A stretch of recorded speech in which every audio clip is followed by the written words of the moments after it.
everybody, and welcome to Entrance on Patty Lane. This is the Northborough Free Library podcast. We have a podcast again. If you remember, or maybe you don't, a couple years ago we did have one. It kind of got shelved, no pun intended, maybe a pun intended on that one. There's absolutely no shortage of podcasts out there to listen to right now. So if you're listening to this one, we thank you.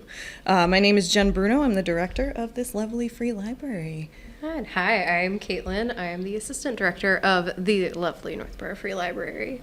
And Jen has invited me along on this chaotic podcast ride.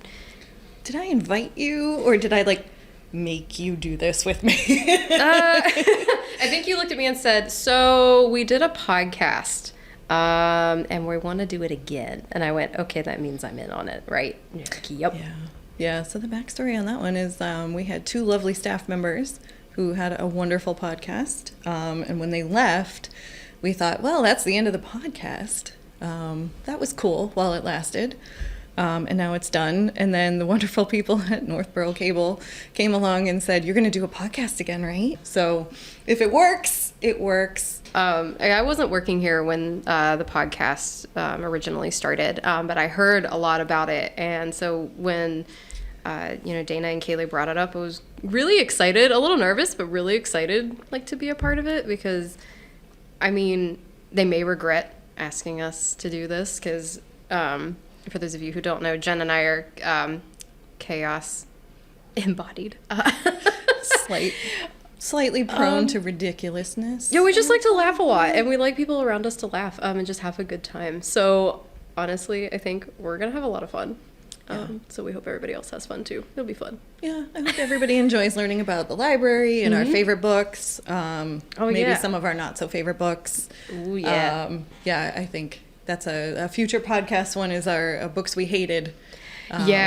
So, and we'll be talking about library topics and some of the services we offer, some of the programs we have. So a little bit of everything. Yeah. And probably more than one tangent along the way. Absolutely. I think that's part of our personalities. So I think even if we scripted it entirely and read from the script, I don't think it would stay on topic.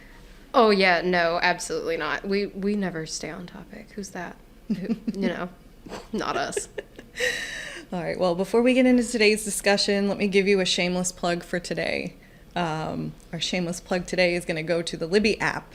With Libby, you can access thousands of ebooks, audiobooks, and magazines instantly from anywhere in the world with just your library card. As with everything the library offers, this is a completely free service. So you can go to northboroughlibrary.org or download the Libby app on your mobile device to get started. If you need any help along the way, you can feel free to stop in and talk to our adult services desk upstairs. They would be happy to help you get started with that. Caitlin, do you use the Libby app? I do, actually. I use it a lot. I have a really long commute, so I live south of Boston. So my commute can be anywhere from an hour to 2.5 hours. Since I go along major highways. So I actually listen to a lot of audiobooks. I usually read, I go through maybe 2 or 3 a month. So I use it all the time, and I just love it because it's right on my car. It even pops up on my CarPlay, so I can just tap the app and just go. Same. And it keeps me from screaming and road rage when I'm on 95. That's hard to do. Yeah, so it's any of you that drive around Boston know the struggle of 93, 3, 95, 495. You'll know the struggle. So Libby keeps me sane and is just, makes me happy. Same. I have a similar distance, but from the opposite direction. So mine ends up being a little bit shorter because I only have to drive through Worcester on 290, which some days can be really quick, and some days it's going to take 3 hours for no specific reason that I can identify. Yep. It's great when all of a sudden your little map just turns red on the dashboard. It's your commute goes from 25 minutes to work to about an hour and a half for no reason that you can identify. But yeah, Libby is a lifesaver for me. A good audiobook reader, I think, makes all the difference. Absolutely. I've read some or listened to some really, really good books that were poorly narrated, and it just makes it really difficult. And then I've listened to some books where they're just, I think some of the ones that we're going to talk about later in this podcast are just so well read that it just doesn't really matter how long the commute is. You wish it was a little longer. Oh yeah, absolutely. And I definitely have one of those on my list. Yeah, I've got a couple where I definitely pulled in and parked and then sat in my car for another 10 or 15 minutes. So if you're interested, like I said, go ahead and give us a call or go to our website and download the Libby app. Bringing us into our topic for today, since it's February, we decided to be complete originals and talk about romance novels that we've loved. Caitlin, are you a romantic? You know, yeah, I'm a sap. Are you really? Yeah, actually, I am a sucker for a really good romance. Funny enough, my later suggestions, like 2 of these, I'm going to feel very called out on the types of romances that I read. But no, I am quite romantic, like, when I want to be. I'm just, like, very shy. I don't know, my girlfriend's very good at being super creative, so, like, she, like, really takes over that romantic side of the relationship. She's sweet bean. But yeah, so we're romantic. We celebrate Valentine's Day. We go on like a cute date and do something fun. So yeah. What about you? I'm not the romantic. My husband is absolutely the romantic in the relationship. I would probably forget Valentine's Day entirely. I forget our wedding anniversary every year. Don't ask me what day it is. I don't remember. I know who I'm married to, and I love him, and that's basically where I am. So romance for me is like, you mop the floor for me so I don't have to. Listen, it's the little things. As long as you remember who you're married to, then I think you're doing good. It seems honestly. like the baseline for like a healthy. Yeah, I mean, if you walk in your live. house and you go like, who are you? Like, that might be a little concerned. There might be some trouble there. Yeah. It might turn into one of those wackier romance books that we're going to talk about later. Yes. Yes. Yeah, All right. We do celebrate Valentine's Day, though. Generally, it's just flowers or dinner or something like that. But I know I have a 7-year-old, and she loves Valentine's Day because she loves hearts and she loves everything that's pink and glittery. So she's already working on her Valentine's. She ordered heart-shaped slime. Oh, glitter man. slime and twisty straws, and she's handwriting all of her Valentines, and the list grows longer and longer because she has a lot of little boyfriends in 2nd grade. Dang. A lot of 2nd grade love in the air. Aw, that's so good. Yeah.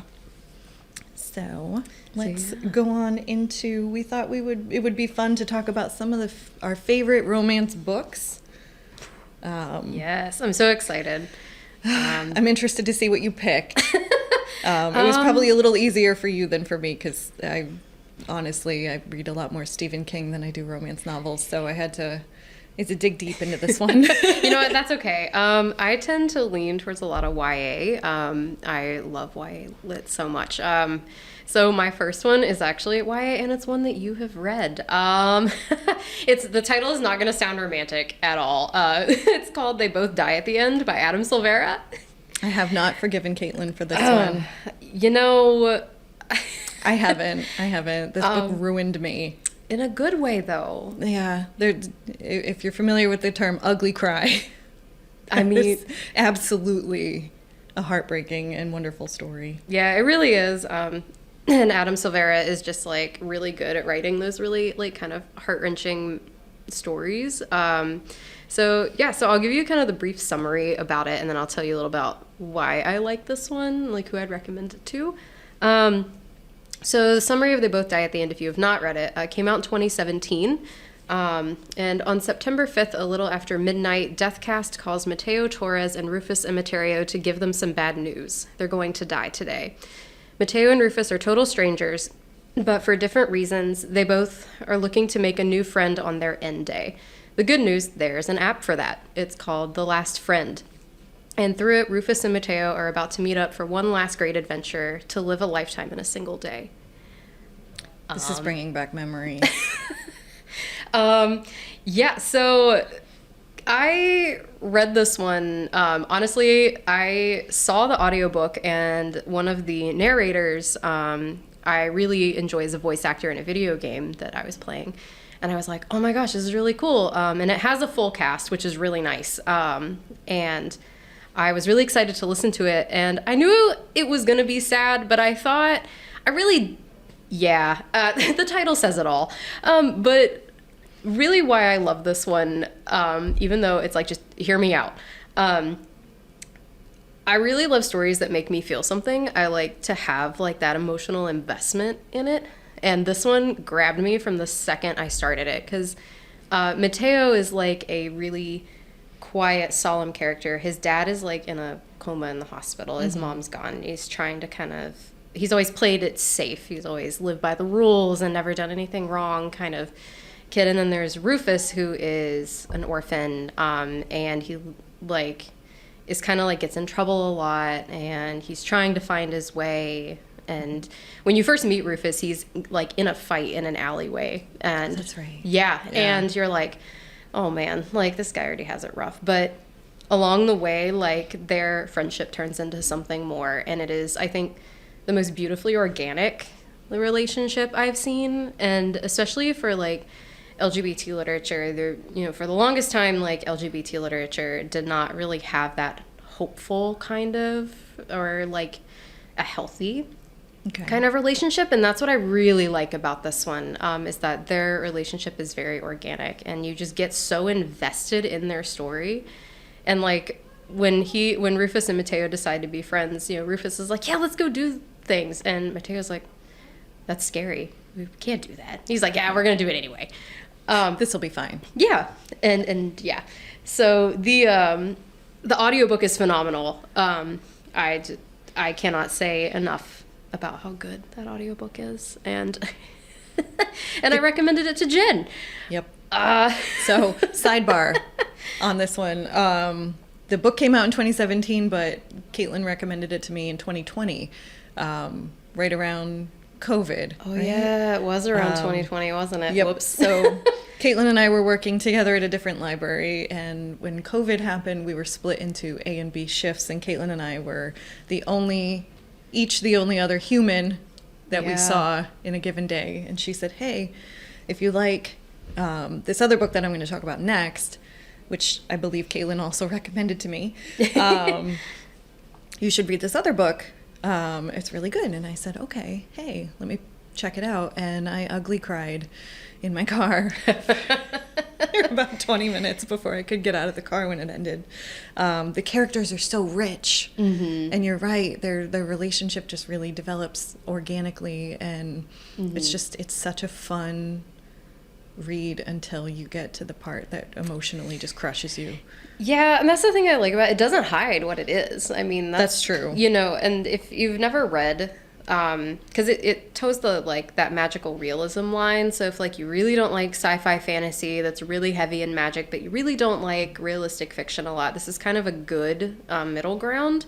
Because like you kind of just have to trust that this Deathcast company is real. Like, and they don't know where they're getting these messages from. They just call you and say, oh, hey, you're going to die today. But they won't tell you how or when, just that you will.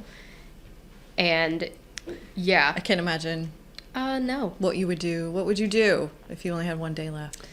Oh my God. I don't even know. Like, it's hard to think about. Yeah, I don't know. I eat a sheet cake with a fork. I don't know. Like, it's like a Monday.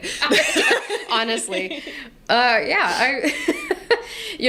though about the audiobook. So when I was listening to it, I had about an hour and a half left at the end of it. And I was actually going to pick my girlfriend up from the airport. And I was sitting in my car in the cell phone lot at Boston Logan. And her plane gets stuck on the tarmac because there's a storm in the area. And I am ugly crying in my car. And she's mad. She's texting me like, I'm stuck on this plane. The air's off. It's hot. And I'm just sitting there just like ugly crying. So when I pull around in the terminal to get her, she's like, what happened to you? She's like, are you that worried? I was like, no, sorry. She's like, geez. So like, this is one I will say, if you're going to read it, do the audiobook if you can. Cause the audiobook is well done. So good. Yeah. This is one of those books that, I don't know if you ever watched Friends, but there was an episode where they kept putting sad books in the freezer. No. They would just, every time, I believe one of the characters was reading Little Women, and he just kept putting it in the freezer. And this is one that I would have put in the freezer. Awesome. My freezer if I had been reading the physical book, because it was really, really emotional, but it was really good. Yeah. And if you do like people that would really like this book, if you've read Haru Was Here, or You've Reached Sam by Dustin Tao, Blood Debts by Terry Benton, which is phenomenal, by the way. That's another, the audiobook is top tier. Or The Darkness Outside of Us by Elliot Schreffer. I highly recommend, like, if you like those books, you'll really like this one. And, I don't trust you. Well, I'm not going to trust you. You should trust me. You're going to make me cry again. But you know what? Weren't you still happy about it? Fair. That you read it. Right. So Jen, what about you? Well, before we move on, how many chili peppers is this one? Oh, that's right. So, Forgot about the chili peppers. This is one because it is very pepper. tame and sweet. Yeah. So for you following along at home, you understand romance novels, if you've read any, they can run the gamut between pretty spicy to fairly tame. So we have a chili pepper rating here. 1 chili peppers means that it's a fairly tame book, all the way up to 3 chili peppers, which is, it's pretty spicy. Yeah, you got to sign a waiver for that. Yeah. So 1 chili pepper for that one. Yeah. Oh yeah. That's about right. Yeah. All right. Well, while we're discussing YA books that made us cry ourselves sick, here's another book I haven't yet forgiven you for. Come on. I don't read a lot of YA literature anymore. I used to read a lot of it, but one of my favorites was Aristotle and Dante Discover the Secrets of the Universe by Benjamin Ollie Ray Syons. That's another good one. Oh my gosh. So the story follows Aristotle, Ari Mendoza, and Dante Quintana, who meet as teenagers at the pole one summer, and they quickly become inseparable best friends. One afternoon, Dante tells Ari that he's moving to Chicago because his father was offered a new job, and on that same day, Dante goes into the road to save the injured bird, right? Oh, that's right. It's been a while since I've read this one. Yeah. So a car kind of comes flying around the corner too fast to stop. So Ari sort of jumps in the road and pushes him out of the way and saves Dante, but he's badly, badly injured. And that sort of that tragedy sort of brought the two families together. So as Ari's sort of recuperating and learning to walk again and going through all of his rehab, the families become very, very close. And at the end of the summer, before he leaves, Dante tells Ari that the 2 things he loves most in the world are swimming and Ari. And what follows is a messy, beautiful coming-of-age story. You've got Dante, who's much more accepting of who he is. Yeah. Really understands who he is, and he's fine with it, and he doesn't feel ashamed of his sexuality. And then you've got Ari, who is really, really struggling to figure out who he is. Yeah. And sort of accept who he is. Yeah. And I feel like Dante kind of allows Ari that grace. Yeah. Like it's one of those, that coming of age story where it's like that self-discovery in like a safe space. And Dante is that safe space. And it's, I forgot about that. It's saying like the things he loves was swimming and Ari, and oh man, that I remember, it was like, oh, my heart. Yeah. But it's so like well written too, that it's like you feel like you're just swept away, honestly, in their like universe, and it's just so lovely. Yeah, the book won a ton of awards. Yeah, it did. And I think it was a movie. I haven't seen the movie yet, but it came out a couple years ago. Oh yeah, I forgot it was a movie. I completely missed it, and then I was researching for this podcast, and I was like, oh, I got something to watch. Oh, listen, I live under a rock, so I always hear about this stuff later. And so I picked this book. First of all, the audiobook is narrated by Lin-Manuel Miranda, which like right there is Yes. enough. Like anything that he narrates, he could narrate the phone book and I would listen to it. Honestly, same. He's just he's so fun. But he puts a really, really good amount of energy into making the book come to life and like telling the story in a way that you just follow along with it and you just fall right into the story. And it's one of those, makes a very short commute out of getting stuck in 290 traffic. Oh, yeah. But beyond that, it's just a fantastic story. It grapples with family secrets, growing up, your sexuality, friendship over time. So as the characters mature, sort of how their relationship develops and evolves. Yeah. And I think it's pretty kind of true for a lot. You know, I don't want to speak for the entire LGBT community, but I remember like, you know, growing up and learning you're different than everybody else and why, and having that one person in your life that like is so confident and sure of themselves and, you know, want you to feel that comfort and that support. And I think this does that very, very well. And it's such a, I don't know, it's one of those like stories that like I'm like, yeah, this is a believable story, and this is how a lot of people feel that, and that, you know, that cautiousness and that, you know, who is safe to tell as my or can I tell my family, can I tell my friends, or you know, or is this who I am? And it really gives like that it's okay to not be sure, but it's okay to find it out. Right. And that's, I think, one of the things I really loved and that stuck with me about that one. Yeah, and there's an added richness to it in that there's a dynamic. The author and the characters are all Mexican American. Yes. So there's this sort of added sort of layering of what life is like for them, and there's a lot of their culture that's sort of like really intelligently woven into it. Yeah. So if you love any of those things that I've just mentioned, or you just like having your heart ripped out of your chest with a love story, happy Valentine's Day, read this book. One chili pepper. Yeah, come see me if you would like a romance that makes you cry.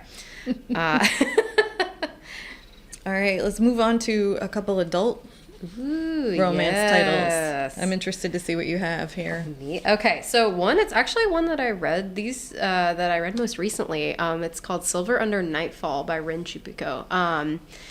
This was one wild ride of a fantasy book that I've read in a long time. You know, there's a lot of times, you know, fantasy and stuff, it tends to kind of have a little bit of a formula. This one chucks those formulas right out the window. And it's like, imagine like a gothic romance fantasy combined with a mystery. Interesting. Yeah. So, and it blends it so well, and the characters are so lovable and fun. To give you kind of like a big, it's a chunky overview, but I'm gonna give it to you anyway. I'm ready for it. So our main character, Remy Pendergast, is many things. He's only son of a duke, an elite bounty hunter, of rogue vampires, and an outcast among the fellow reapers that are the bounty hunters. His mother was a subject of gossip before she died. They say she eloped with a vampire, and he's half, and he's not really tolerated in this kingdom of Aloria. So it kind of starts as like that typical like sad boy energy, like you know, we see that a lot in romance literature, don't we? Yeah. And so he and his father, who is like, you know, he's like not a nice dad, like terrible dad award goes to his dad, but he like kind of turns him into like this weapon essentially. And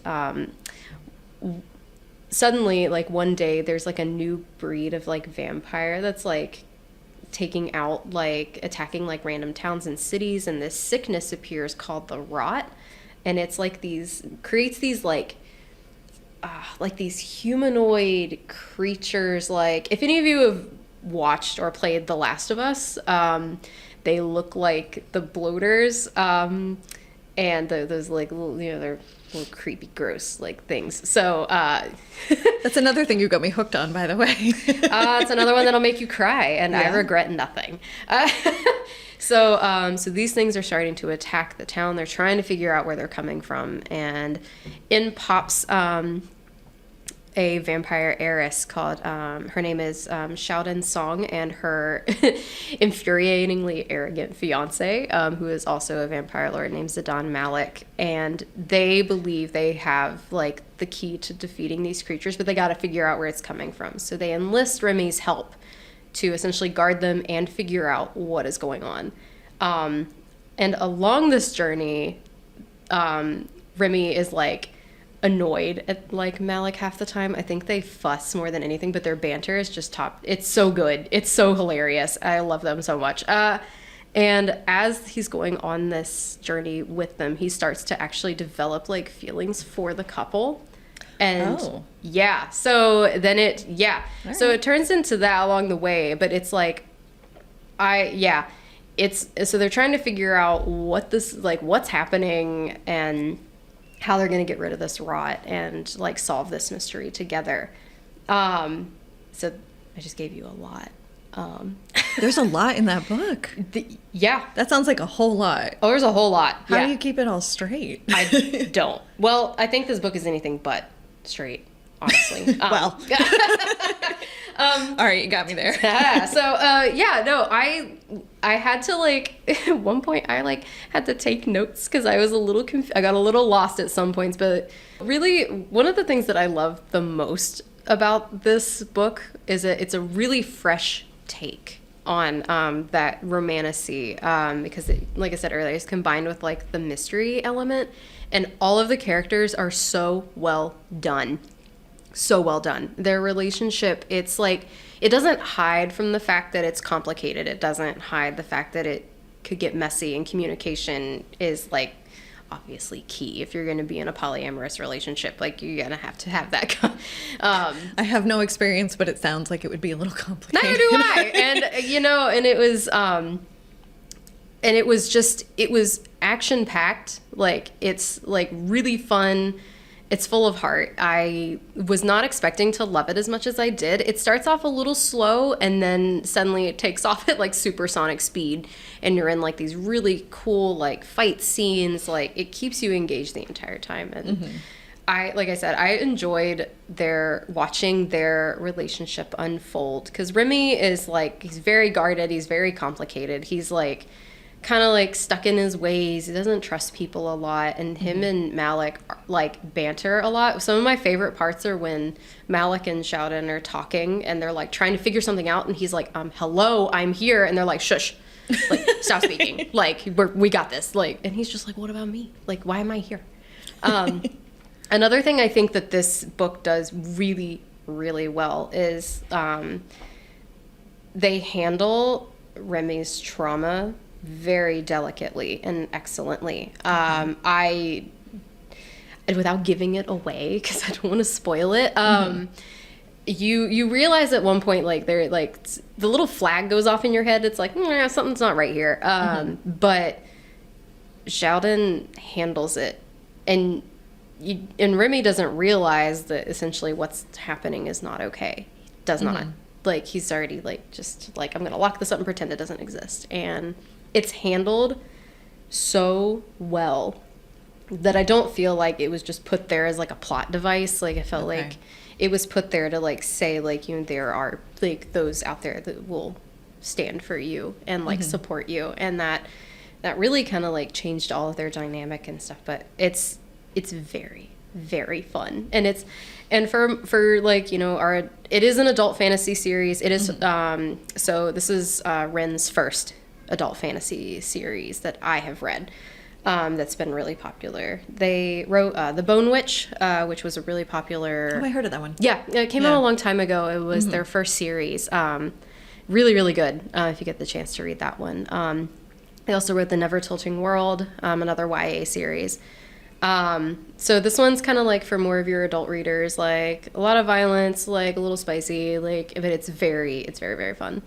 If you enjoy an action-packed fantasy with lovable, diverse characters, this is really great for those who are kind of dipping their toes into like polyamorous stories. It doesn't like overwhelm you, and I just think it's really great. I would recommend this for anybody who likes like Wolf Song or The Lives of Puppets by T.J. Klune, or The Last Son by Katie Edwards. That's another one like I'm going to talk a little bit about later. Then I give this one a whole 2 chili peppers because it does. I was a little surprised at one point, and I was like, oh, okay. But it's not like gratuitous. It's not like, it's not like a lot of like, it's not just like a straight like. It's like a habanero or like a jalapeno. It's more like a jalapeno. Okay. It's more like a jalapeno. But Okay. you know what? But yeah, so that's mine. What about Sounds you? like a good one. It's This so one good. is going to take a hard pivot away from Oh, all right. fantasy. Okay. One of the ones that I read last year was called The Second Chance Hotel by Sierra Godfrey. And when we were preparing for this episode, I had to go back through my Libby timeline, which is a great thing about Libby. It keeps track of everything that you've checked out, and you can see That is when you true. finished it and everything. So sort of like Spotify Wrapped, I could go back and see like, okay, I finished 53 books last year, which just tells you how often I'm in my car. Which is incredible. 1.25 speed though. I do speed them Oh. up sometimes, especially like if I have a not so great narrator and I just want to get through the book. Fair. So that's a little misleading. Some of the ones that I read are shorter. But in this case, I had just finished rereading The Devil All the Time by Donald Ray Pollock. Oh, wow. When I picked up The Second Chance Hotel, and if you're not familiar with The Devil All the Time, it is not a romance novel. Yeah, no, I was That is about to say. That is dark. That one is dark and heavy, and it's a great book, but probably for a different podcast. Isn't that the one they made into a movie? They Robert did with Pattinson? yes, Where he yells delusions. Yeah. Delusions. Yes, he plays a Robert Pattinson in the movie plays the sort of crooked preacher in the town, and Does he sparkle? he does not. No. He's sort of the opposite of glitter. Dang it. In The Devil All the Time. And maybe I'll talk about that one at a later time because that book is really great. But it is dark and twisted and not at all for Valentine's Day. So I must have finished it and said, you know what, I need something a little bit lighter because it's not something I would typically pick up. Yeah. Romance isn't super in my wheelhouse, especially contemporary romance. Mm-hmm. But this one I really, really enjoyed. So the book centers around Amelia Lang, who gets fired from her tech job after she throws a cup of coffee at her ex-boyfriend, who also works with her. So don't date people that you work with because it's never going to work out that great. He sabotaged a project that she was working on, and it ended up sort of blowing up in her face. And then, like, she knew that he had sabotaged her, but nobody else did. Oh, you deserve that coffee. Yeah, I so hope it was she- hot. Yeah, she missed, unfortunately. Oh, no. But she did hurl a cup of hot coffee at his head, and they ended up letting her go, which I think was kind of fine for her. Yeah. At the time, she was just sort of like ready. She wasn't very appreciated. It touches a little bit on women in tech jobs and how hard that can be at times. So faced with unemployment and moving back home with her mother, she decides, you know what, I'm just going to leave my life behind and I'm going to travel around Europe for 3 months. Toward the end of that trip, she goes to this rundown hotel in Greece where her parents used to go. I think they might have gotten married there. I'm not sure on that detail, or they went there on their honeymoon or something. So she just makes it the last stop where she's going to just stay for a few days and figure out her next step. And what is she going to do? Is she going to try to get her old job back, or is she going to move into something different? One night while she's at the hotel, she is invited out to the hotel owner's niece's wedding. So Takis is the hotel owner. And he invites her and the only other guest, whose name is James, He's like, oh, come to my niece's wedding, come to my niece's wedding. So they celebrate, they imbibe maybe a little bit too much during the reception. And one thing leads to another, and they end up getting sort of tricked into getting married. I love that. It's like when you go to Vegas, like what happens in Vegas stays in Vegas. You get married by Elvis, and you wake up the next morning, and you're like, oh. Yeah, there was a lot of that. Like there was a lot of fast talking Greek between the priest and Takis, and I think a whole lot of sort of shenanigans behind the scene with Takis, because I think he planned the whole thing. Oh, Taki. So they thought they were just like apologizing in Greek, because the priest has them like, just repeat this and then sign here. Oh my gosh. They're like, oh yeah, we'll sign the guest book. Sure, let's not look any further into this whatsoever. And it takes them a couple of days actually to figure out that they're married. Oh that my they're gosh. legally married. Like, no, you married a stranger. Oh geez. Surprise. She doesn't particularly like James at first either. Like they're not really, it's sort of not quite enemies to lovers, but like certainly not the same personality. Like she's kind of bored by him. Oh, okay. Yeah. He doesn't come across at first as like anything special. He's just sort of like very plain. And then Takis dies, and they find out after his death that he left them the hotel Oh. as a married couple who doesn't know they don't know they're married, right? So they don't want the hotel. Yeah, Takis, man. Okay, so if you guys ever go traveling and a man named Takis tries to tell you something in Greek, don't do it. Yeah, Run. don't trust a man named Takis if he invites you to the wedding. They don't want it. They don't want to stay married. But it's very clear that this island sort of depends on the money that's brought in. So there's people who do the gardening, and there's people who do the baking, and they all sort of depend on the income and the guests at this hotel. So the cast of characters sort of strong arms them into running the hotel and staying married at least like through the end of summer, just for their sake. And so they're trying to run a hotel. Neither one of them has a background in hospitality management or anything that would actually like qualify them to do this. There's no way this can go wrong. Yeah, they have no idea what they're doing. And then, they slowly sort of fall in love, and their relationship sort of evolves from there. Yeah.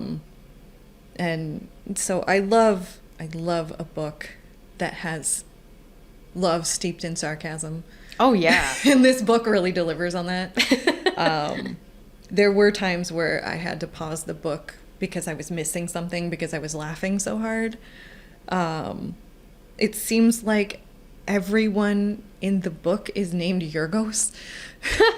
And they're like, Just to confuse you even more. yeah, well, so they talk about that. They're like, okay, everybody on this island who is male seems to be named Yorgos. So they name them like Fisherman Yorgos and Angry Yorgos. That's funny. And everybody on the island refers to them that way, whether they're from the island or they're guests. They're like, oh yeah, no, Fisherman Yorgos told me. Oh, I thought you meant Angry Yorgos. Oh no, so God. it's just really kind of like a fun, it's a little formulaic. It's not really like a complete, like the book that you just talked about is certainly like its own like unique sort of rich plot. This one is a little more by My Big Fat Greek Wedding or My Life in Ruins. Oh, okay. Both movies that star Nia Vardalos, who I love. My Life in Ruins is actually very, very, very similar to this book. I've never seen it. It's very good. So romantic comedy. It's lighthearted. It's sweet. It's fun. If you're looking for something a little bit lighter, it definitely delivers on that. The setting is really, really vivid. So they do a really good job of explaining like what the island looks like and what the people are like. So everything is really rich. The food, like you really get a good idea of like the culture that they're in. Overall, I think it's a really good escapist book. 2 chili peppers, I would think, because there's a couple of scenes that would elevate it above a 1. Yeah. But it sounds like such a really fun, like kind of like Yeah. rom-com. Yeah. Like, you can't go wrong with a good rom-com. It's just like, it's like eating an entire bag of chips in one sitting. You know, it's like... Yeah, it's comfort. Yeah. It's comfort. Like, you know what you're getting. Yeah. There's a few subversive plot elements to it that make it not just a stereotypical trope of a rom-com. Most notably, like, her personality is very, like, she's very strong, and the book doesn't unfold the way that you would expect it to, even though it is a love story, so you can expect that, like, the characters actually do fall in love. That's not a surprise. Oh, that sounds really good. Yeah, it was really fun. Huh. So give that a try. Yeah, all right. I was like, now I kind of want to try it, because, like, I feel like I need a break, because, like, like... Yeah, this one won't make you sob in your car in the cell phone lot of the airport. Good thing, Silver Under Nightfall, it only made me cry like once, I was ready. So this one sounds like I would be like crying tears of laughter, and that's just so refreshing. I'd like to have something like that. Yeah. Yeah. So it's really good. So my last recommendation. All right.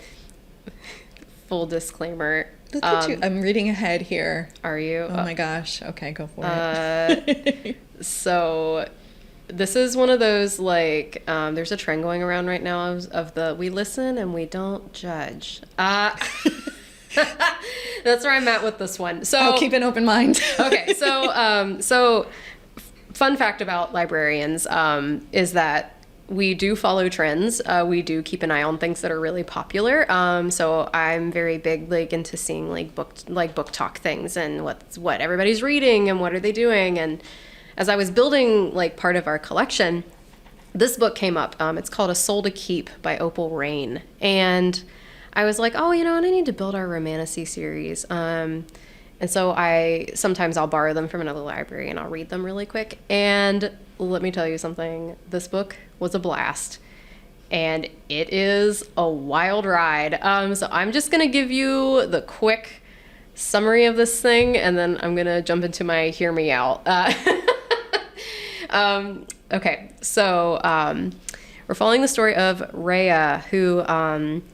she's known in, like, her town as, like, a harbinger of bad omens, and she's blamed for the death of her family because they said her family was cursed, and she brought demons to this town that, like, destroyed, like, everything. So she's shunned by this village, and they just want her gone. They want her out of this place. And what the villages do is there's these godlike, like, deities that, like, come, and they're called Duskwalkers, and they provide it's like a protection, like, seal for the town, and it lasts for 10 years. But the town in exchange has to offer like a bride, quote unquote, to these, like, creatures. And they offer her up because they're like, get the heck out of our town. We don't want you here. And she's like, fine, I don't want to be here, but this is kind of going to suck. And then flip to the other side, you have Orpheus, which is this Duskwalker, and he just wants a companion. He literally just wants a friend. He's like, I'll take anything. Like, I just don't want to be alone anymore.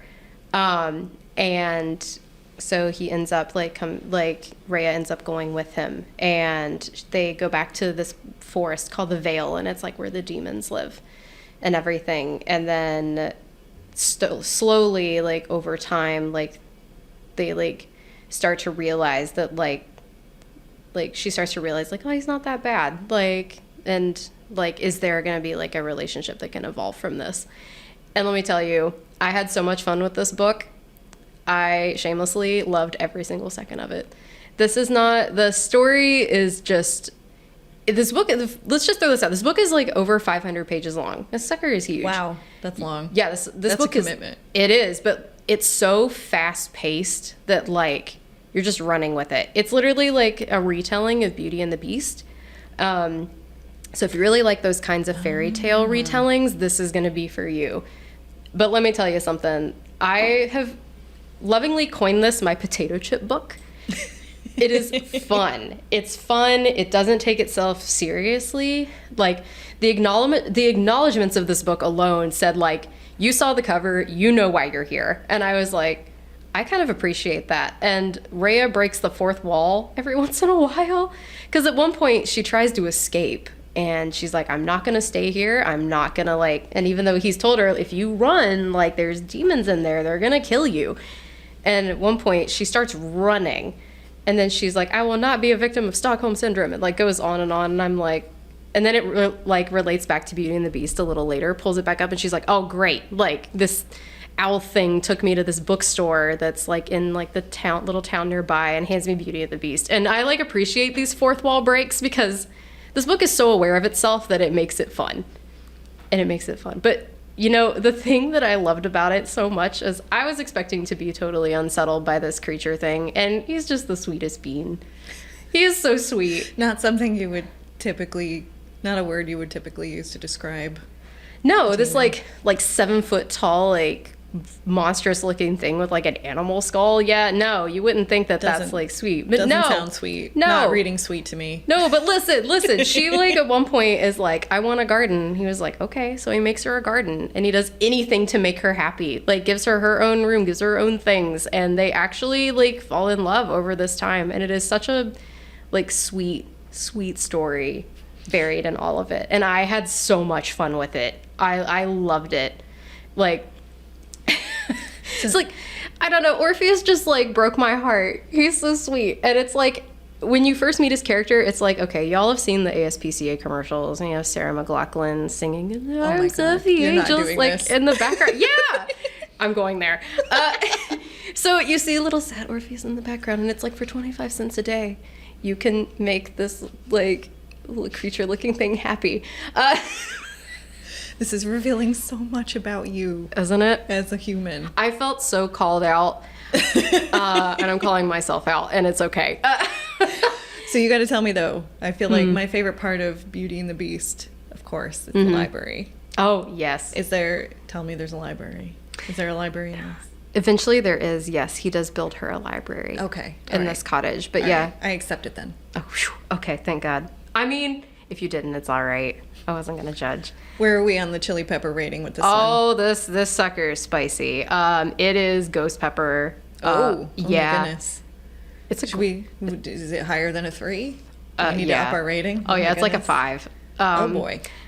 Yeah, that's all I can say. But, you know, but like if you like those like super spicy like romantic-y kind of books, like if you like ACOTAR, Fourth Wing, another one that it reminded me of was The Serpent and the Wings of Night. Like if you like stuff like that, like this is for you. And the thing I think I will appreciate about the most of it is sometimes what happens with these really like spicy like romantic books is they border on the line of unhealthy, like, and kind of scary. Like this one thankfully didn't ever really go into that territory. It's like you know something is building, and then so like you know it's like it's fine like in the end, but yeah, it's not questionable. Like you just kind of like roll with it. And let me tell you, I had so much fun. This actually refreshed. I was in a reading slump and I read this and I just devoured it, and I had so much fun with it, and it has so much heart. And Rhea is such a strong-willed character. Imagine Belle, but a little more like aggressive, and it's like, I'm gonna stand up for myself. No, thank you. Like, it's so fun. It's so fun. That sounds amazing. And that, honestly, it leads in nicely to our next section, which is, that book, there's so much in that. It's so rich and it's so creative. I mean, taking the Beauty and the Beast story and transforming it into what you've just described. Yeah. I think some of the romance writers in the world are some of the most creative people at coming up with, like, whether they're taking themselves seriously or it's tongue-in-cheek and meant to be like intentionally absurd. It's just a wide and varied world. Yeah. Right? There's a romance novel out there for almost anybody. Absolutely. So one of the things that Caitlin and I have done for you, our listeners, is scoured the shelves of the library and the internet, the world of ebooks. So some of these titles you can find in print, and some of them will be on either Libby or the other app that we have for ebooks, which is Hoopla. Some of the most unique and inventive romance plots in publication today. And I will take the liberty of going first.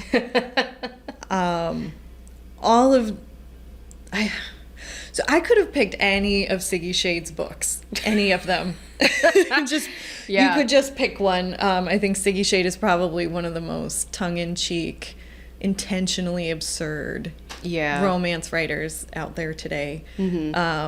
So Tentacle Entanglement. Tentacle Entanglement. What? Oh, yeah. Tentacle Entanglement. This got aggressive really fast. I highly, highly recommend that you look at the book art for all of these books. They're wonderful. The synopsis for Tentacle Entanglement reads, I accidentally summoned a tentacle monster in the middle of the night. And I think that's really all you need to know. Upwards of 3 chili peppers. Siggy Shade loves to write these dark, humorous, sort of absurd romance novels. There's one about the Loch Ness Monster, which has a great, the cover art is so fun for these books. They really are. My other choice for this category was Impasta Syndrome by Calamity. Impasta. Like pasta? Like impasta. Yeah, like pasta. Oh. You have to hear the synopsis on this one. All right, I'm when ready. I inadvertently add a sprinkle of enchanted salt to my spaghetti, I get the shock of my life. Basically, the pasta turns into a human whose name is Al Dente. And she falls in love with a man named Al Dente. Yep. It's intentionally absurd. It is a completely real book. I love everything about it.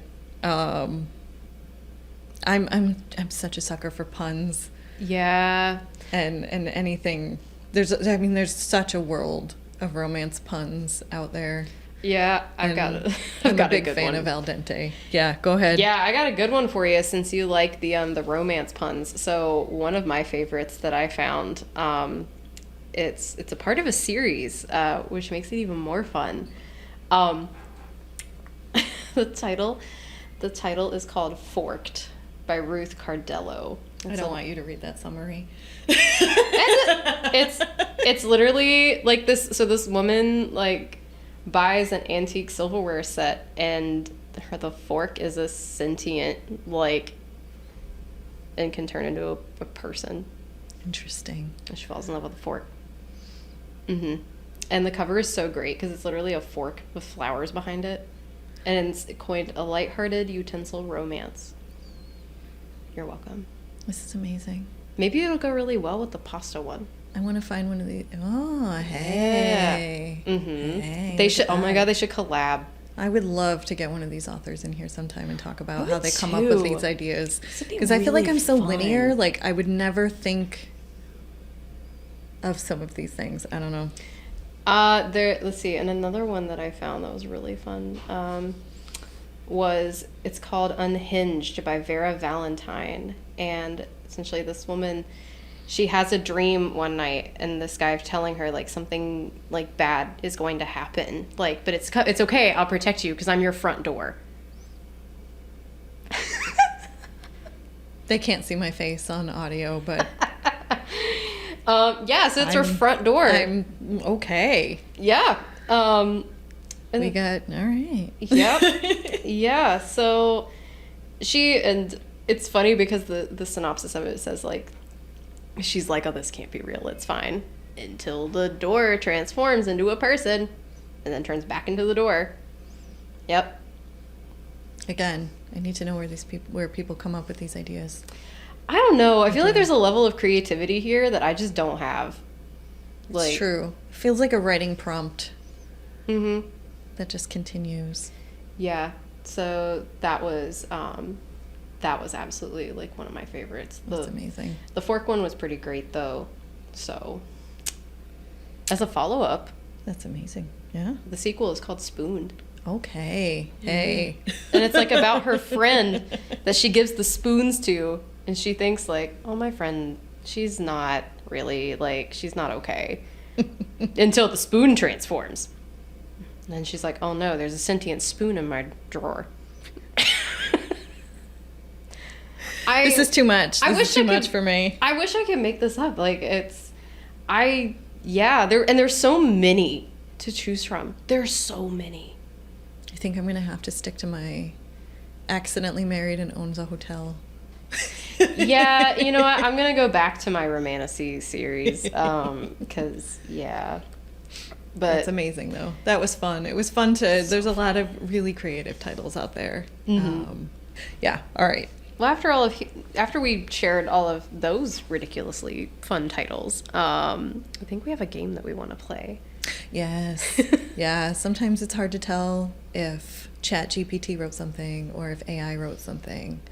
So we have a game in our next segment. Oh, man. Yeah. Well, what are we doing? All right, well, let me explain it for you. All right. All right, well, speaking of creative romance titles, for this next segment, we wanted to bring in a special guest to help us out. Please welcome children's librarian Rachel Hutchins to the show. Hi there. I'm happy to be here. Rachel, you want to tell us a little bit about yourself? Sure. So I am happy to be the children's librarian here at the Northborough Free Library, and it's a wonderful community to work with. And I live in the area, so it's nice to be able to serve my own community. We've been happy to have you, Rachel. Thank you. And welcome to the show, our very first. Yay! Yay. Rachel, what's your favorite romance novel? Oh, this takes me way back. Not my favorite genre, but I have to say The Notebook by Nicholas Sparks. It's such a classic. Yes, you're bringing out the old school romantic in me. I loved that book. I know, so good. It's like just have a box of tissues ready, and it's Honestly. just, it's so good though. Honestly. I know, that one tugs at my heartstrings. I love how they flip back and forth between their young love and then the two, like, as older adults, sort of like, and he's reading to her and her memory comes back. I know, so sweet. Oh.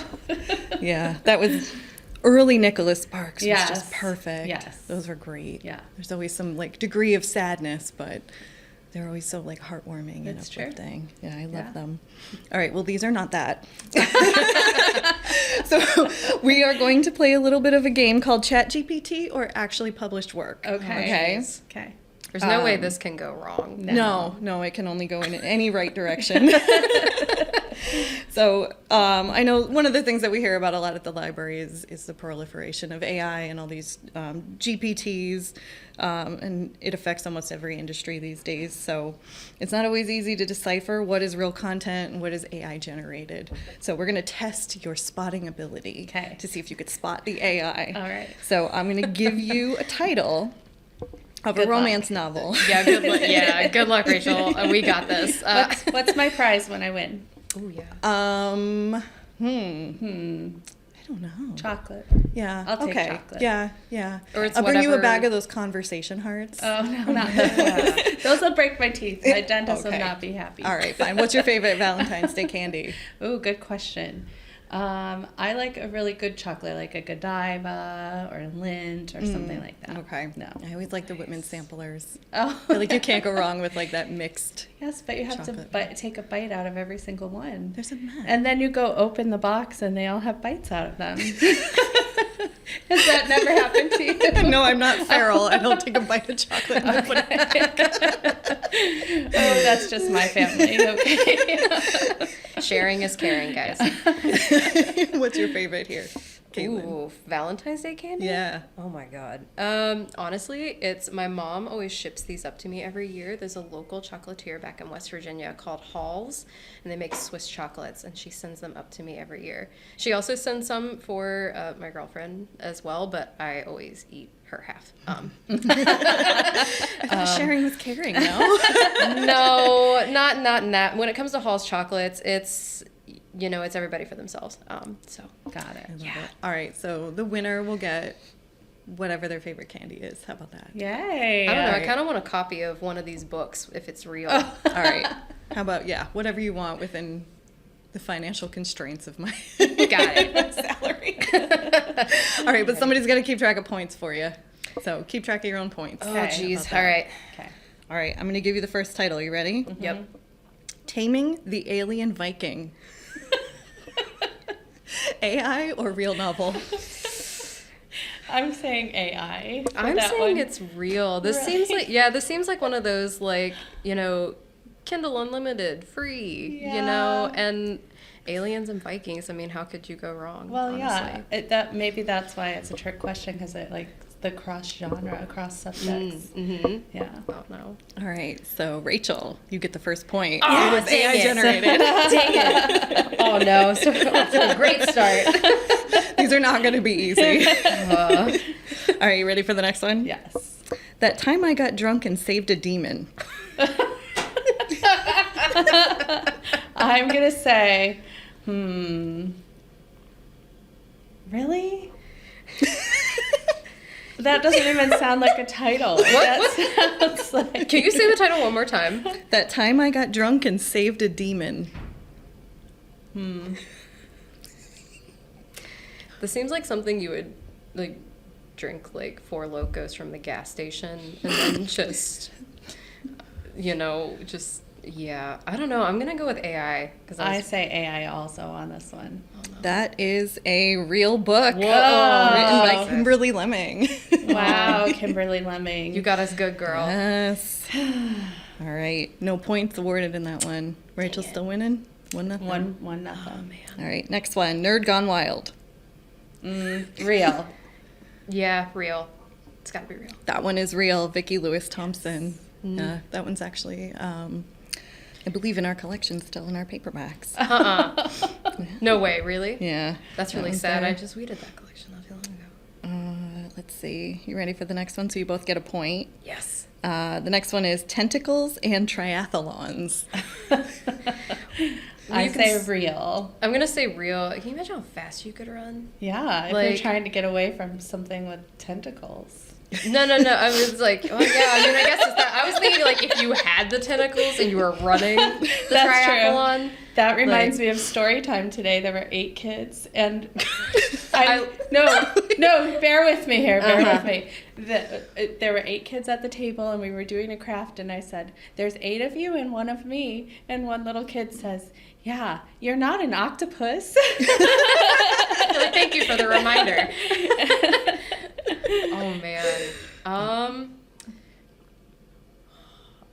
not doing too good at this game. I'm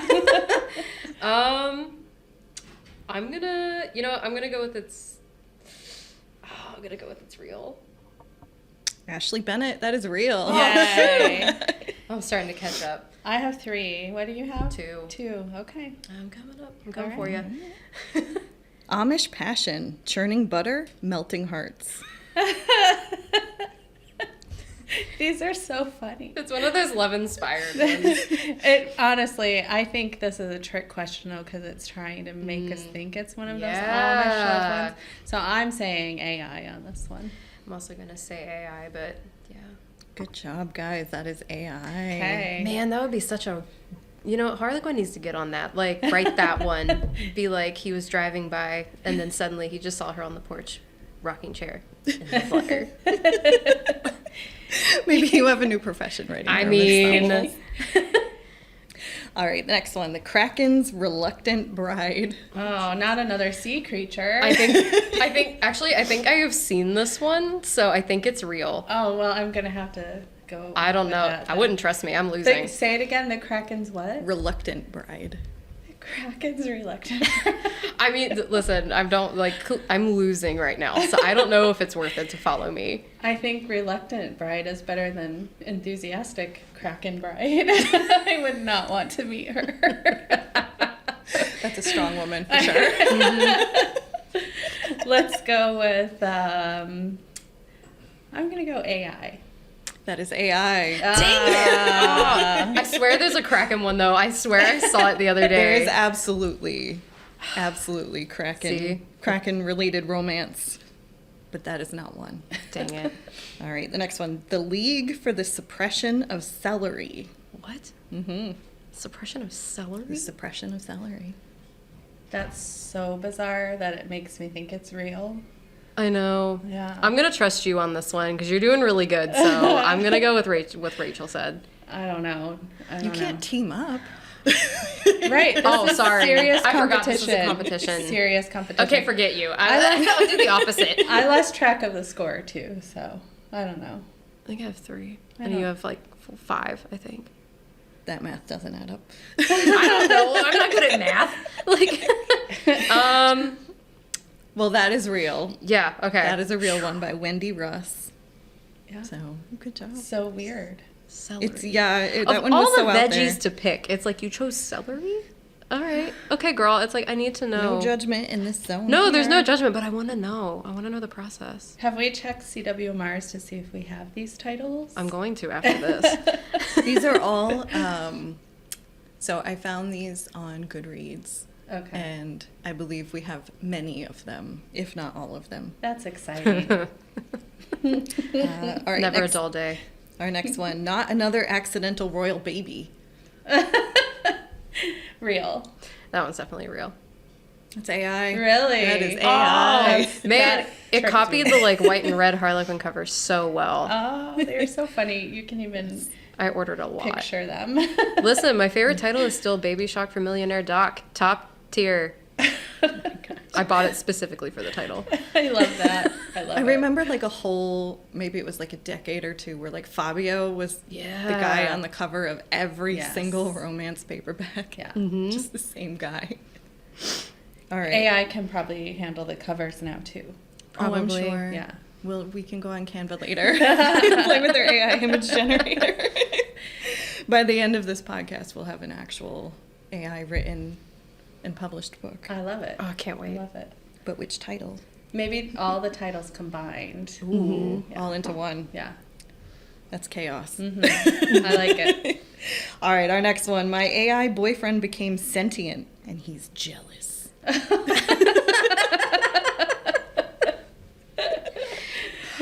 that that has to be AI because AI hasn't been around that long. Yeah. I'm Yeah. gonna go with that's AI. That one was AI. I figured that was easy, but it was funny. That was a good one. All right, the next one. The bad amateur ebook writer romance story. Bad amateur. Ebook writer romance story. Oh man. I'm gonna say real on that one.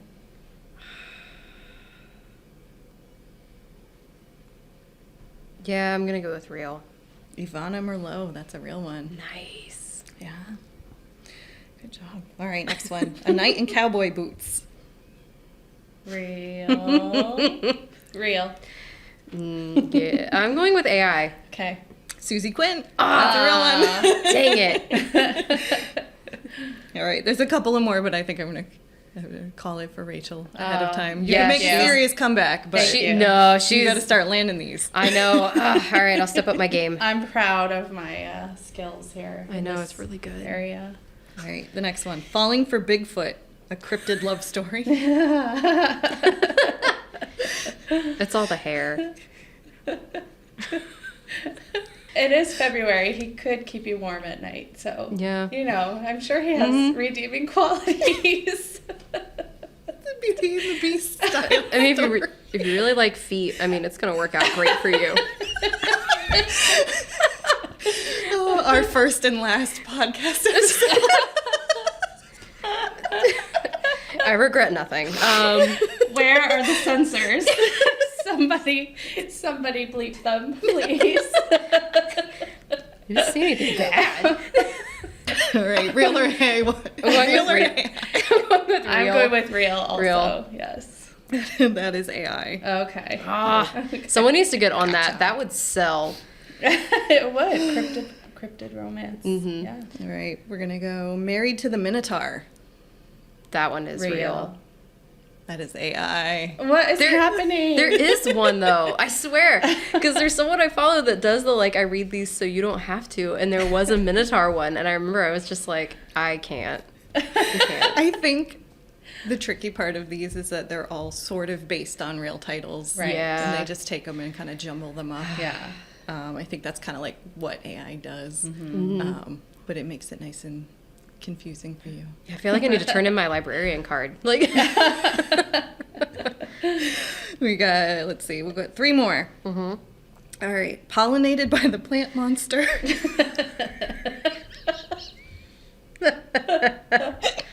Okay, I'm gonna. So that's like a new definition of the birds and the bees. Like, just can't. Real or I'm sorry. I'm going with AI at this point. I'm just guessing. I don't know. I've given up. I'm.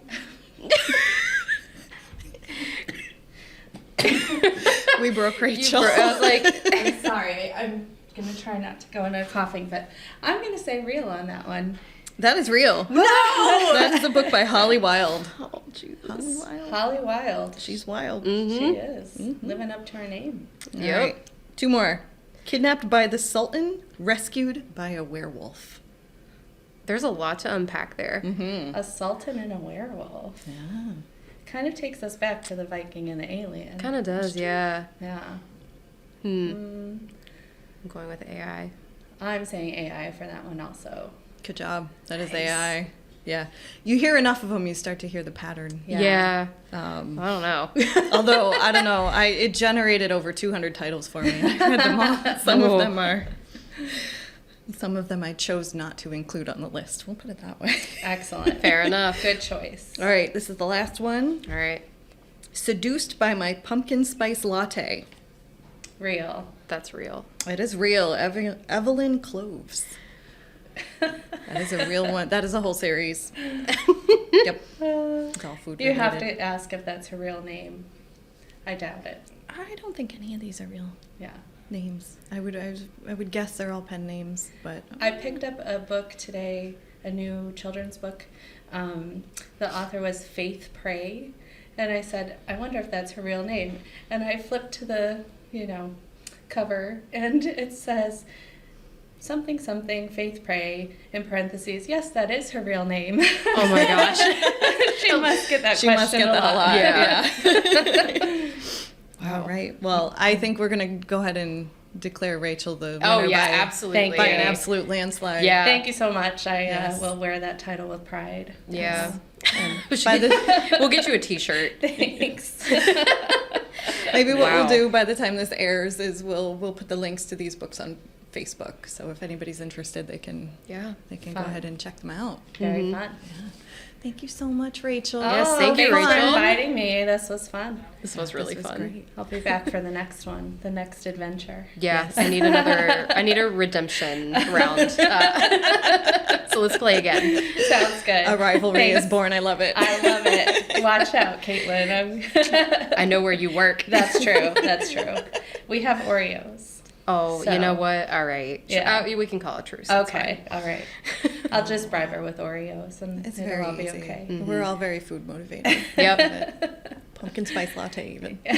Delicious. All right. All right. Thanks, Bye, Rachel. guys. Thank you. Well, let's turn away from romantic love for a second, because February 14th isn't just for soulmates. It is, I don't know if you knew this or not, it is International Quirky Alone Day. No, it did not. Yes. Never heard of that. Chase's calendar of events told me that it's been in existence for a few decades, actually. Oh. Quirky Alone Day is a much more inclusive holiday, celebrating love in all of its forms, whether it's friendship, love of families, loving yourself, probably that's so not good. the cutlery. No. No. But yeah, so I thought maybe we would kind of talk about some of our favorite non-romantic love Ooh.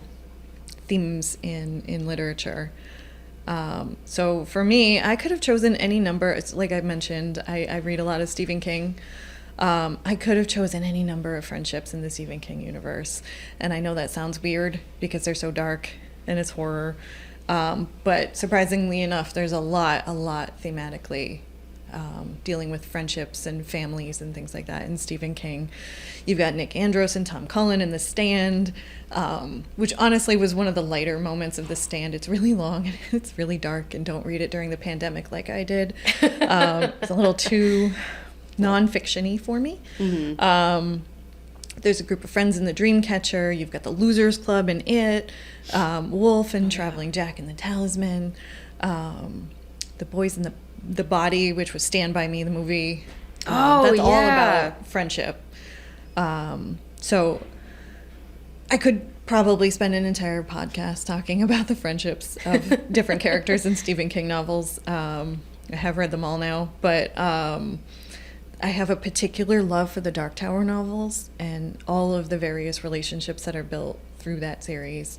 Roland is the main character in the series, and he has all of these complicated, tortured relationships with basically everyone that he meets, right? Because he's on a single mission. If you haven't read the book, he's trying to find a Dark Tower.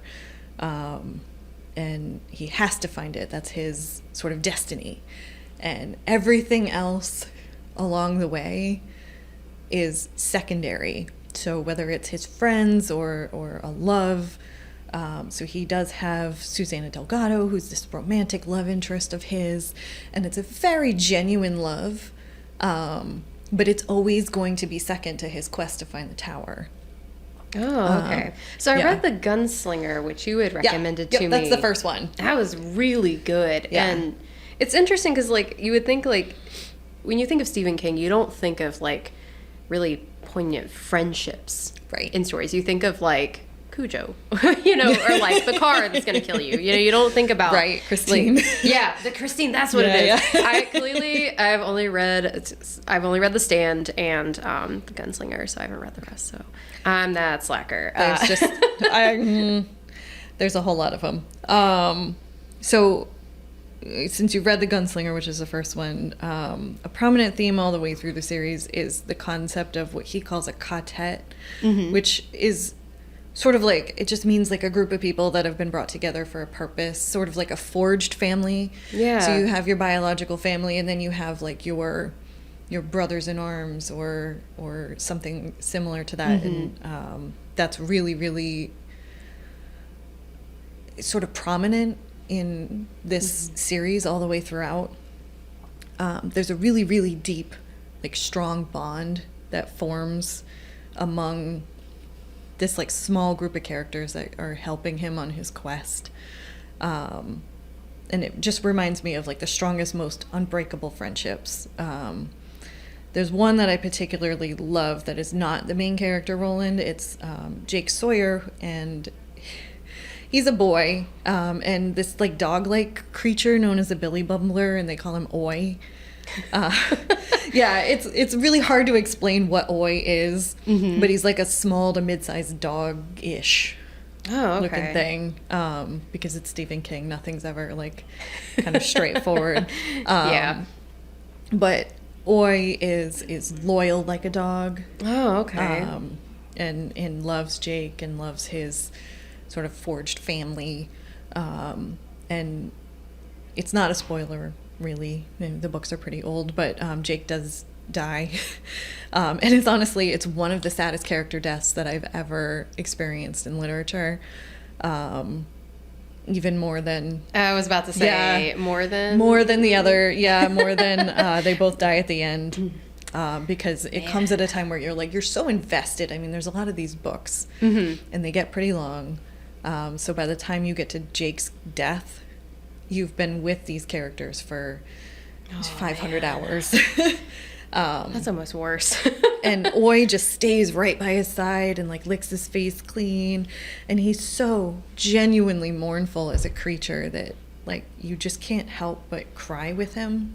Oh God, this is gonna hurt. I was like, this is gonna hurt really bad, isn't it? Yeah, and like the whole series is a Western or a dark fantasy. You can call it a horror novel. You can call it, like, it's a lot of sort of blended genres. But what makes it memorable for me is the rich relationships between all of the characters. Yeah. I can't give you a chili pepper rating for it because there's really not a lot of romance all the way through the book. Like, he does have a love, but it's like a brief blip in the story, and it's really, really secondary to the plot. But I could rate it 5 lobstrosities. And if you've read it, they have these weird creatures that Roland encounters on the beach that are sort of like prehistoric giant scorpions. And they like walk around and they're really vicious. And maybe one day, to the creative romantic writers out there, maybe there'll be some kind of creative spin-off featuring the lobstrosities. But this is a challenge to all of you authors out there, to get on that. If it doesn't already exist, and if it does, I don't want to know. But the love that they have and the bonds that they have is really like what carries you through this whole book, or the whole series of books. So, and it was one of my favorite series. Oh, now you're making me want to pick it back up, because I read The Gunslinger probably about 2 years ago, and I really loved it. I think I was really confused a good chunk of it, but sounds like if I just keep reading the rest, it'll probably make more sense as I go. But yeah, it kind of reminded me of Blood Meridian by Cormac McCarthy. Yeah. That's the vibe I kind of got from it, was that. Good connection, yeah. Yeah, that was like, that book sat with me from college. So that's what it reminded me of. But Cormac McCarthy is like, I think a little more dense. It's a little harder to kind of get through. Yeah. And a little more brutal. A little. Blood Meridian was terrifying. Yeah. Those are... Yeah, we'll do a whole podcast on dark literature at some point. Oh, yes. Sounds good to me. I've read a lot of Cormac McCarthy, and those are great. Stephen King is a little bit, I would say, on the more commercial side of horror. But just the sheer length of really all his books. Yeah. But at least with the Dark Tower series, they do break it into manageable chunks. And to your point about being confused, the first book just launches you into something. Yep. And they don't really fully explain it until like somewhere in the second book you start to kind of figure things out. Oh, okay. Which I think for some people is like you put it off. But it sounds like it's going to be like these like relationships and friendships they all build. Like, it sounds like it's going to be like really worth the read. Yeah. So now I'm going to have to jump back in. Yeah. And there's this concept of like multiple worlds. So like each character sort of has, they call them twinners, but it's like their same doppelganger in another universe. Whoa. And in many of these universes, their friendships exist with like whoever they are in that world. So they still find each other and they're still friends and there's still that bond, which I just thought was really nice. It is really good. Now, like, my heart's all warm. Now I want to read it. From a Stephen King novel, who thought? I know, right? In a podcast about romance. I mean, you know, it's funny, like, that, you know, we talk about, like, the friendships and how strong those can be. I actually had to really think about this one for me, because I tend to lean more towards the romance kind of genre. Like, I kind of sometimes forget about the friendship aspect. But as I was sitting there thinking about it, one of the ones that really stood out to me was The Last Son by Katie Edwards. It's a part of a really long series called The Tarot Sequence. And it's the first book in an urban fantasy series. And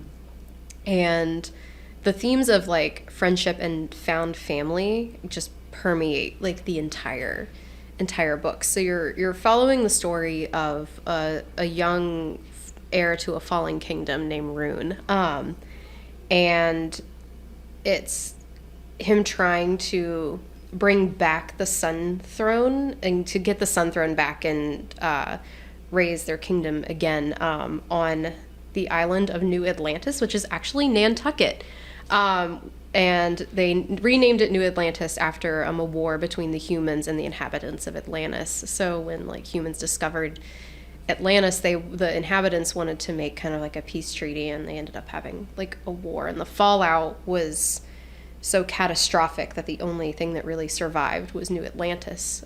So it was really cool because like I've been to Nantucket and I was like, oh, this is so cool, because like I can kind of see like the places where they're at. But I love Rune's friendship with his guardian Brand.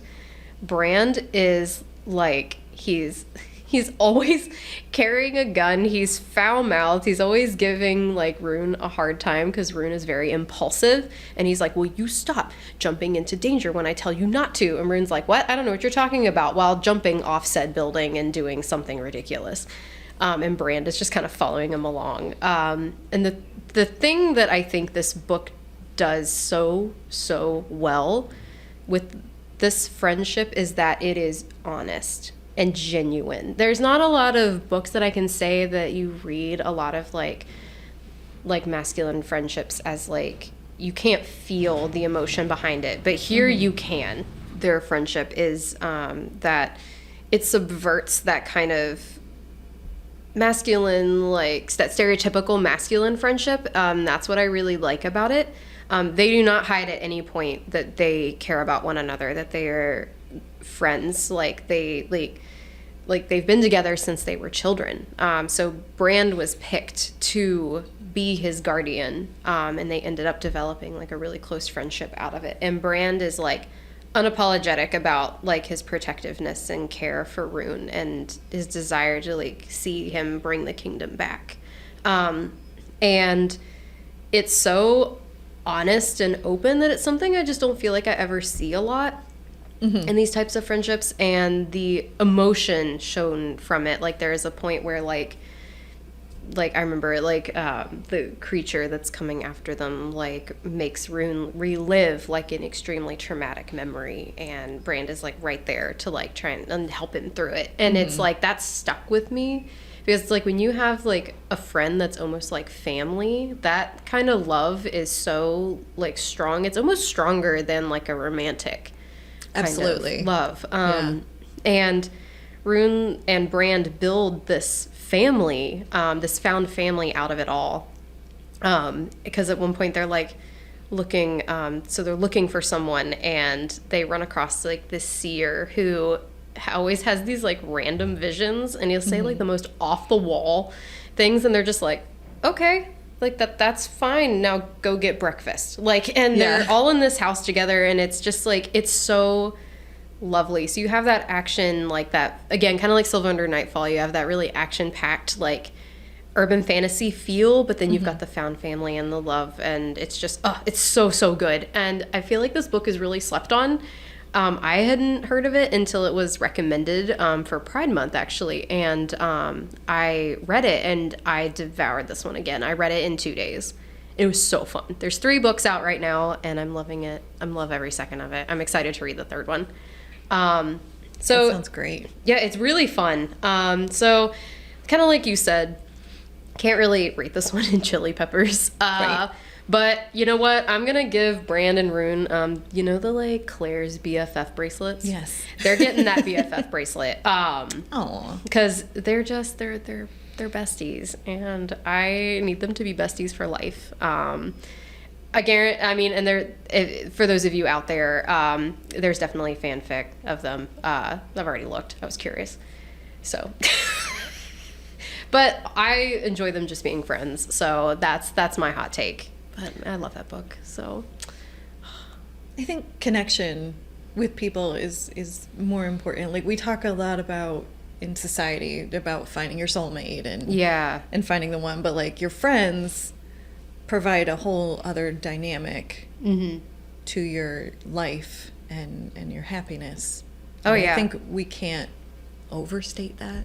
Yeah. And how important that is to have a good group of friends who can kind of, I don't know, friends can get away with more in a way. Like you don't have to pick up their towel off the floor or like deal with their other weird like bad habits. Reload the dishwasher. Yeah.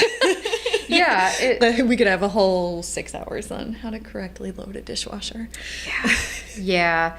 But yeah, I think you have a point, and there's something about it that I think goes on a deeper level and more of like that fundamental like support network. Like this is someone that you can like really like trust implicitly, or like you know will be there for you when you need it. And I think you're right. It cannot be understated. That was such a good way to put it. Yes. So sometimes I say smart things. Get it?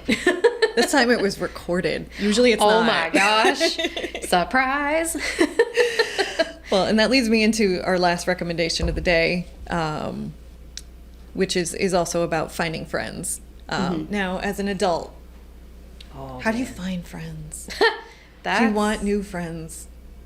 It's so hard. Yeah. I remember being a kid and just walking up to another one and being like, oh, do you like Cheerios? Cool, let's be friends. Yeah, and now as we're an best friends Yeah, and as an forever. adult, if you do that, like, they start to back away slowly from you, and they're like, okay, this person likes Cheerios. Awesome. Yeah, good for you. Yeah, and I'm gonna walk away now. yeah, that's a lot harder when you're an Yeah. adult to make friends. Yeah, I remember after college, I moved away to another state, and I was there for 8 years. So when I came back, I had no idea. Like, my high school friends had all moved on. My college friends were, sort of all over the place. I didn't have a friend group here. And for me, it was soccer. Oh, yeah. Playing soccer kind of introduced me to like-minded people, and then, you start to like make friends and build that group. But it's hard. Yeah. In this book, which is called The Lonely Hearts Trivia Night by Lauren Farnsworth, is exactly that. It's about trying to find friends as an adult. There's a woman named Donna who is lonely, and she's trying to figure out, like, I don't know how to make friends. I guess I'll just put out an ad on a public forum and ask for friends. So she puts out an ad asking for pub quiz teammates, and she ends up with this like ragtag group of 5 people who are also lonely and seeking friendships. So they form a trivia team named the Red Hot Quizzy Peppers, which That's I awesome. enjoy. And there's some other, like, some of the names of the trivia, like they have the Golden Girls, and there's a few others, but they're just like, that's an added like little dimension where like the pub quiz names are just really fun. Yeah, I don't know. I think finding like people to play trivia with you, because I'm terrible at trivia, so don't invite me to be on your team. But We can come in last confidently together. Sweet. I am terrible at trivia. But like, what a fun way to like find friends. It's like, it's actually kind of a genius idea. Yeah, and the story, it goes through the lives of these like 5 really awkward, just really lonely but like wonderful and fun characters, as they start to compete for a spot in, it's called the London Pub Quiz League, and they start to be really good at it. It turns out that like they make this well-rounded team, and they not only, it's not all just like the trivia nights, but like the friendships that they form with each other. And like, what I loved about it the most is the new friendships. They're just so amazing to like, when you find somebody that you connect with as an adult, it's so Yeah. rare that it's like this precious thing. And it's so rarely do you read a book where there's new friendships that form without some kind of like tragedy or Yeah. unlikely circumstances that pull them together. Like the thing I really love about this book is that there's nothing so-called special about it. It's just something that you can kind of see happening in real life. Yeah. Like, I don't know how to make friends, so I'm gonna like just ask Yeah. and see what happens. And like, just the anxiety that they have of like, what am I doing? Are these actually gonna be like, what if they all hate me? Oh, yeah. You know, what if this doesn't work out? What if I'm embarrassing and I'm like the weakest link on the trivia team? You know, what if they want to kick me off? And sort of how they balance the new friendships that are emerging with Yeah. the existing relationships that all the characters have. So like Bryony is one of the characters she got married as a teenager. They have 2 kids. She's still married to her husband. The kids are a little bit older now, so she's really trying to figure out who she is as Bryony. Oh, yeah. And she doesn't really have anything that's just for her. Oh, okay. So kind of like finding like her identity Yeah. amongst all these other things. Yeah, and sort of how her relationship with her husband is sort of changed or impacted by her presence on the trivia team, because, you know, she's going out and they're practicing and they're hanging out and she's talking about it all the time, and it's like this brand new thing, and so it just sort of changes their dynamic. Huh. But yeah, I feel like as you get older, it like kind of like, you know, going back to that theme of like trying to find friends and finding books that really explore that topic, it's hard to find ones that don't create a friendship like through a trauma bond. Like, Right. you know, it's hard to like find like here's a group of socially awkward people that just want to have friends. Like, they have normal lives like everyone else, but they just they want more friends, or they want something, you know, want a little more out of life. And Yeah. you don't really find a lot of books that are like that. Yeah, I really never read anything that's quite like this one, where it can capture sort of the awkwardness of being an adult looking for friends, or like Yeah. that shyness. Because we tend to see characters that overcome a shyness or something and thrown into some circumstances, or like they're loud and boisterous, and all of these characters are almost at times painfully awkward. Like, just it's messy, it's just, you know, they're trying to figure it out, and there's some real genuine connections that are built between the characters that I just really like. It really stuck with me. Nothing major happens. There's no traumatic event. There's no demons or you know, mishaps that end in ownership of a hotel or any other. Like, it's just 5 people with jobs who hang out once in a while and form friendships, and it's really touching and sweet and kind of refreshing in its normalcy. Yeah, it's like, it sounds so like wholesome and relatable. Like, that's the thing, is like, it's really hard to find things that are that relatable. Because, you know, on the page, you can kind of make it anything you want. You can make it fantastical. You can make this magical thing happen, you know, but this sounds like it just really focuses on that, like, genuineness of it. Right, and it's not boring. Like, Which is despite even the fact better. that nothing kind of happens, there's a lot to unpack in it about the sort of